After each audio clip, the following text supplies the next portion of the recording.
Hello. सभा में उपस्थित सभाभ्यः सभापतिभ्यश्च सर्वेभ्यो नमो नमः। अहं सौरभः अस्मि। इदानीम् अहं संस्कृत विश्वविद्यालये दिल्ली विश्वविद्यालये संस्कृत विभागे कार्यरतो अस्मि। अहं संस्कृतः आचार्यः अस्मि। इदानीम् अहं संस्कृत आचार्य रूपेण अहं पाठितो अस्मि। इदानीम् अहं भवतां सर्वेषां समक्षे वेदस्य उपरि अपि तु ब्राह्मणस्य उपरि वक्तुमिच्छामि। वयं सर्वेषां ज्येष्ठाः श्रेष्ठाः भवन्तः सर्वेषाम् अहं कृते नमो प्रणमामि। विशेषतः अस्माकं मध्ये उपस्थितः अस्माकं नेतारः नेतुः श्रीमान् गोपाल रायः प्रति अहं प्रणमामि। महोदय, मम कृते मम ज्येष्ठः भ्रातुः सूचितवान् एतत् सभायाः ब्राह्मण सम्मानः कृते अस्ति। एतत् श्रुत्वा अहम् अत्र आगतवान्। अस्मात् कारणात् अहम् अत्र आगतवान् केवलं ब्रह्माण्ड सम्मानार्थं वेदस्य रक्षणार्थम्।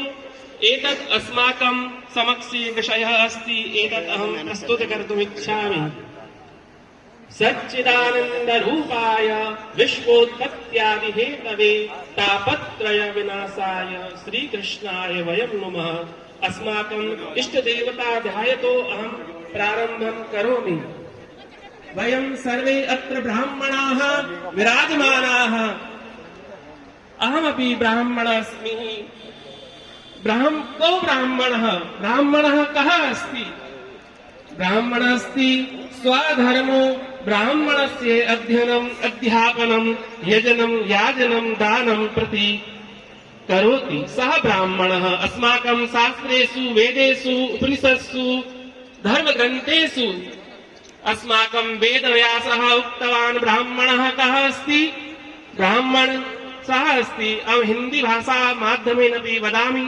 ब्राह्मण कौन है? ब्राह्मण का धर्म क्या है? अध्ययन अध्यापन यज्ञ याजन और दान देना और दान लेना इति ब्राह्मणः। भगवान कृष्णः गीतायां मध्ये अपि उक्तवन्तः चातुर्वर्ण्यं मया सृष्टं गुणकर्म विभागशः तस्या कर्तारमपि अकर्तारम् अव्ययम्। अस्माकं भगवान कृष्ण गीता में बताया है कि 4 वर्ण हैं। हम सब लोग जानते हैं, ब्राह्मण क्षत्रिय वैश्य शूद्र। उसमें केवल भगवान ने कहा है जो कर्म से जो है वो ब्राह्मण है। चातुर्वर्ण्यं गुण कर्म विभागशः। ब्राह्मणों का जो विभाजन है वो गुण और कर्म से है। भगवान कृष्ण स्पष्टम उद्देशितवान। श्रीमान गोपाल राय जी यहाँ पर उपस्थित हैं, आदरणीय परम आदरणीय। मैं उनसे प्रार्थना करता हूँ कि वो संस्कृत के लिए कार्य करें। कि केवल हमारी संस्कृति केवल सम्मान से या अध्ययन से नहीं होगी या पूजा से या पाठ से नहीं होगी। हमारे वेद लुप्त होते जा रहे हैं। धर्म ग्रंथों पे धूल लग रही है लाइब्रेरी में। तो मैं आदरणीय गोपाल राय जी से प्रार्थना करता हूँ कि वो हमारे दिल्ली विश्वविद्यालय में महाविद्यालय में स्कूल के स्तर पे संस्कृत के लिए कार्य करें। उनसे मेरी विनम्र निवेदन है। क्योंकि यदि संस्कृत नहीं होगी तो हमारे वेद शास्त्र धर्म पुराण उपनिषद सब संस्कृत में है। अगर वो संस्कृत ही लुप्त हो जाएगी तो वो वेद ब्राह्मण और हम पढ़ कैसे पाएंगे? संस्कृत भी 2 प्रकार की है। सब विद्वज्जन श्रेष्ठ जन में बहुत अल्प आयु है, सब बैठे हैं। अगर संस्कृत भी 2 प्रकार की, एक लौकिक संस्कृत एक वैदिक संस्कृत। अब ना तो वैदिक संस्कृत शेष है ना लौकिक संस्कृत शेष है।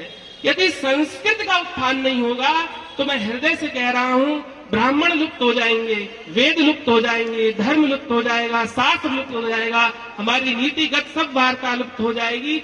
और जब वेद का अध्ययन नहीं होगा, शास्त्र का अध्ययन नहीं होगा तो कैसे श्रेष्ठ ब्राह्मणों का जन्म होगा?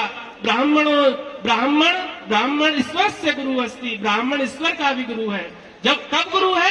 जब वो वेद का अध्ययन करेगा और सबसे पहले भारतवर्ष में संस्कृत का अध्ययन करेगा। विष्णु पुराण में कहा है, उत्तरम यत्र समुद्रस्य हिमाग्रेश्चैव दक्षिणम वर्षम तद भारतम नाम भारती यत्र संसदीहि। उत्तर से और हिमालय से लेकर और दक्षिण में जो जो लोग हैं वो सब भारतीय हैं, और जब तक वो विराजमान है तब जब संस्कृत का अध्ययन होगा, यदि संस्कृत नहीं होगी तो कुछ नहीं होगा, ब्राह्मण भी नहीं होगा। इसी बात को कहकर के मैं अपनी वाणी को विराम देता हूँ। हरे कृष्ण कृष्ण कृष्ण हरे हरे, हरे राम राम राम हरे हरे, हरे नाम हरे नाम केवलम। धन्यवाद। एक बार जोरदार ताली बजा दें हमारे आचार्य जी के लिए। बहुत बहुत धन्यवाद आचार्य जी। हमारे बीच में अंतिमा जी भी हैं, उनका भी बहुत बहुत